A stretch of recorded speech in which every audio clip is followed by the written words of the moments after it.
Yeah, so the disappearance of Mike Gaine has been upgraded to homicide murder inquiry, which is a big leap because it means that Gardaí are now going to be able to conduct arrests. They're going to be able to go for search warrants if they need to. And they also believe he is absolutely, I mean, not that there has been any evidence of him being alive since he went missing at the farm in Kenmare, but that they believe that he's not only dead, but he has been actually killed by somebody. You know, a lot of the searches that we've seen have been around boggy land that I know quite well from holidaying in Kenmare family down there. And, you know, it is land. You could go missing, you could lose your footing. There's no doubt. It's mountainous, there's rivers, there's all sorts of treachery, I suppose. But this is a pure indication that the Gardaí now suspect that he's absolutely been murdered by somebody. Yeah, they used the term homicide, which is interesting. So I suppose that's kind of an odd one. Yeah, I suppose an American term. Well, it is an American term. It's not typically used in a court setting in Ireland, but I suppose the difference from a murder investigation would be that a homicide would also cover, for example, manslaughter. Somebody, a violent act leading to the death of somebody that doesn't sort of amount to murder. Or murder investigation not cover that as well. I mean, there's been plenty of murder investigations, and in the end of the day, when they come to court, somebody might be charged with manslaughter or be found guilty of manslaughter. I'd say it's a kind of a term somebody has used. Well, I think they typically use a murder term, so they've chosen to use this word for whatever reason, homicide, and that would then cover, somebody that dies as a result of a violent act, but maybe doesn't reach the point of murder. So it is unusual. I mean, it is unusual in itself for murder or homicide investigations to be launched in the absence of a body. Of course, we have the case of Kyron Dernan, where that we've spoken about before, the 8-year-old boy whose body has never been discovered, but the guards have launched a murder investigation. And some cases take years and decades even to be upgraded to murder investigation. Like, for example, the disappearance of Deirdre Jacob, which took decades really for the Gardaí to state that they are now investigating her murder. Her body's never been found, and others like that. Yeah. So this is how long since he's missing now? It's 40 days, so almost 6 weeks in total. And the other, I suppose, big development today was that his wife, Janice Gaine, spoke for the first time. The family have, of course, appealed for privacy, but a video was put out in conjunction with the Gardaí, where Janice appealed for anybody with any information to come home. She describes, she says, "We just want Michael to come home. We want to know what happened. If we can't find Michael, I don't know what we are going to do." And she describes him as her best friend and her husband, and says the situation has been devastating. She says his disappearance is totally out of character for Michael, but we knew that from the first day. Let's have a little look at that video. I'm Janice Gaine. I'm Michael Gaine's wife. I'd just like to say something about Michael, that he was my best friend, my husband. This whole thing has been devastating. And he loved his home, he loved his farm, he loved farming, he loved his animals, he loved rallying. He had lots of friends. He was a very popular guy. And his disappearance is totally out of character. Well, we knew that from day one. And if there is anybody that has any information about Michael, do please come forward and talk to the Gardaí. We just want Michael to come home. We want to know what happened to him. Because if we can't find Michael, I just don't know what I'm going to do, and what his family, his sister, Maureen. I just want Michael to come home.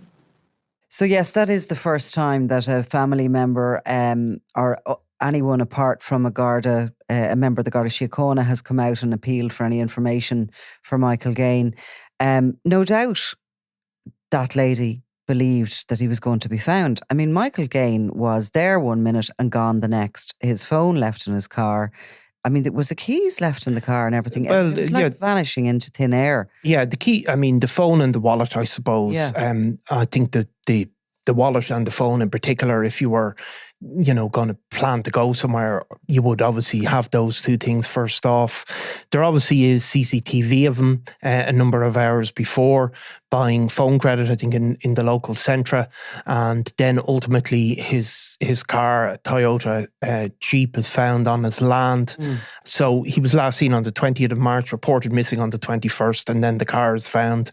And then no sign. I mean, a total disappearance. And up to that point, Niall, the thing is, he'd been living absolutely as normal. He's a farmer down there. He's very popular. He's very likeable. He's very generous and a gentle kind of a guy. People know him. He's in around the town doing his shopping.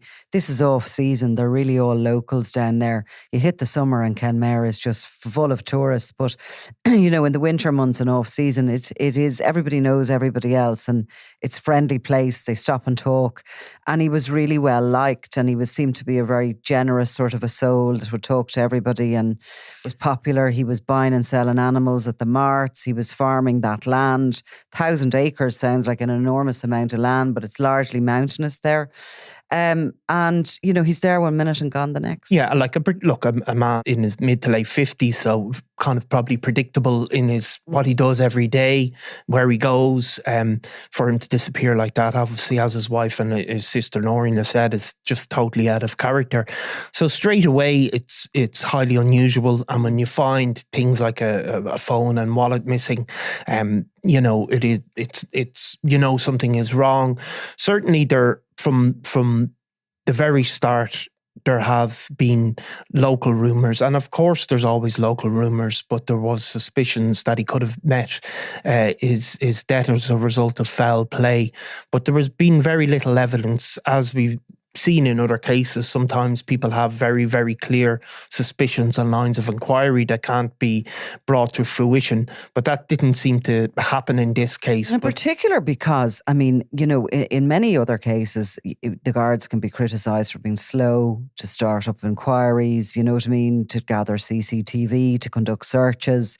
Sometimes family members have to kind of come out and demand it for it to happen. But in this case, it has to be said the full resources of the state have been laid on this case from the very beginning. Huge amount of searches.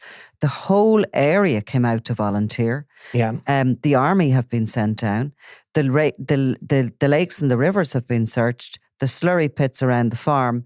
I mean, no stone, it appears, has been left unturned, even though, as I say, that landscape is vast and it's not always welcoming terrain. But in that, cadaver dogs and everything have been sent out. Like, there is nothing you can possibly say in criticism as regards how the investigation has been conducted so far, and yet there isn't a single sign. There's no leads whatsoever. No. Some of the numbers have been given: 320 formal inquiries, 130 witness statements, and over 2,000 hours of CCTV has all been gone through. Even the fact that the guards have arranged for this appeal to come out from the family shows really proactive stance that they've taken. Now, we don't know, but obviously the decision to upgrade it to a homicide must come on the back of some suspicions that exist there. And that has to be said, that action isn't taken casually, but it does certainly give the guards a whole lot more resources to call upon. Obviously, in any missing persons case, eventually,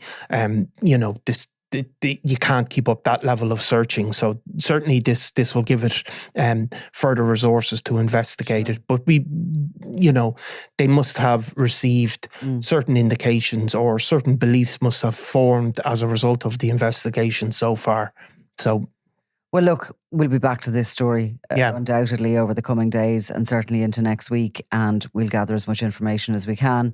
But certainly it's a live murder investigation or homicide investigation at this stage. So no doubt there'll be developments. So yes, thanks, Niall. Absolutely. I'm Nicola Tallant and you're watching Crime World, a podcast about criminals, drugs and the underworld in Ireland and across the globe. Make sure you subscribe to our channel and turn on notifications so you can be the first to watch all our latest episodes. You can also listen wherever you get your podcasts.